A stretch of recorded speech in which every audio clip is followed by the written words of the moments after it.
पाकिस्तान और south Africa के दरमियान टेस्ट मैच एक दिलचस्प मरने में दाखिल हो चुका है। इस वक्त डे 3 जो वो एंड हो चुका है और पाकिस्तान ने साउथ अफ्रीका को 277 रन का टारगेट दिया। वहीं पर साउथ अफ्रीका के 51 पर दो खिलाड़ी आउट हो चुके हैं। अब पाकिस्तान के पास कह सकते हैं कि एक अच्छी पोजीशन है इस टेस्ट मैच की, लेकिन यह भी नहीं कह सकते कि साउथ अफ्रीका ये 277 रन चेज नहीं कर सकती।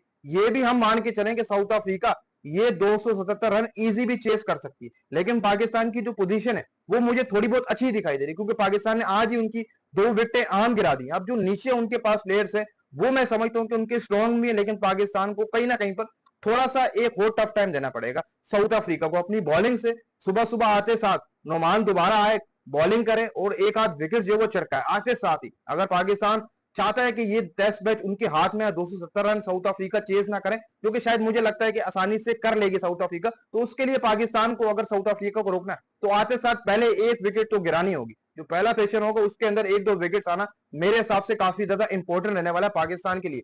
वहीं पर दूसरी तरफ भाई साहब नोमान अली ने भाई साहब जो रिकॉर्ड कायम कर दिया, जो एक आप कह सकते हैं कि भाई साहब रिकॉर्ड ब्रेक कर दिया।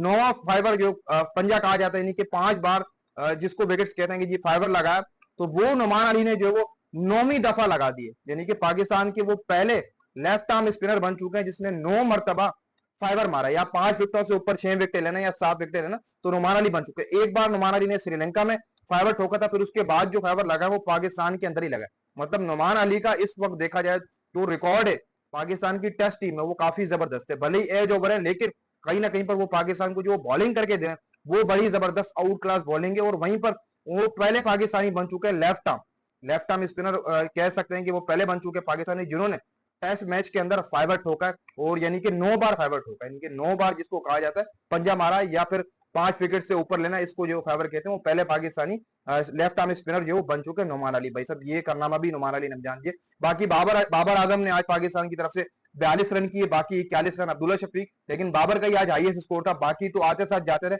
कहीं ना कहीं पर पाकिस्तान आई थिंक थोड़ा ऊपर भी जा सकता था। साउथ अफ्रीका को जो यहाँ से नीड है वो 226 रन नीड है, यानी कि 226 रन साउथ अफ्रीका के रह चुके, और विकेटें उनके पास पीछे पड़ी हैं। अभी तक पाकिस्तान ने 2 विकेट ही साउथ अफ्रीका की गिराई है। बाकी बाबर आजम की बात करें तो जैसे कंट्रोवर्सी चली भाई साहब पिछले दिनों, दूसरे दिन टेस्ट के बाबर आजम आए आउट होकर चले गए, तो वहीं पर रमीज राजा भी कमेटी में बैठे हुए थे, जिसमें आप कह सकते थे कि रमीज राजा ने बाबर को ठीक ठाक तरीके से साफ अल्फाजों में ड्रामेबाज की थी, जो कि शायद मुझे लगता है कि रमीज राजा के ऊपर जज नहीं करता था ये जो उन्होंने वर्ड्स गए वहां पर बैठ के कमेंट्री के अंदर कि बाबर आजम ड्रामेबाजी, उन्होंने के ऐसे ही कुछ करके उन्होंने कहा, अब क्या कह सकते हैं। बाकी मैंने रमीज राजा को पहले ऐसे ही कुछ कहते हुए सुना नहीं है किसी प्लेयर के बारे में। मैंने यही सुना है कि रमीज राजा तारीफ करते हुए नजर आए, चाहे वो कोई भी पाकिस्तान का प्लेयर हो। ये पहली दफा ही हुआ है कि रमीज राजा ने बाबर आजम के ऊपर बात की है कि भाई साहब वो कहीं ना कहीं पर ड्रामेबाज अब आउट हो गए तो बाबर आजम ड्रामेबाजियां करेंगे, इस तरीके से कुछ कहा है जो कि शायद मुझे लगता है उनके ऊपर सूट नहीं करता। लेकिन by the way test cricket है, यहाँ पर कमेंट्री पर पूरा दिन ही होती है, तो वहां पर कोई ना कोई बात कहनी पड़ती है। लेकिन बाबर आजम की जो फैन फॉलोइंग है इस वक्त लाहौर में गद्दाफी स्टेडियम, कह सकते हैं कि उनके फैंस आ रहे हैं ग्राउंड में खाली उनको देखने के लिए, टेस्ट मैच नहीं बल्कि उनको देखने के लिए। लेकिन बाबर आजम ने जो अपनी आखिरी सेंचुरी लगाई थी वो मुझे लगता है कि सन 2021-22 में लगाई थी, उसके बाद अभी तक सेंचुरी नहीं।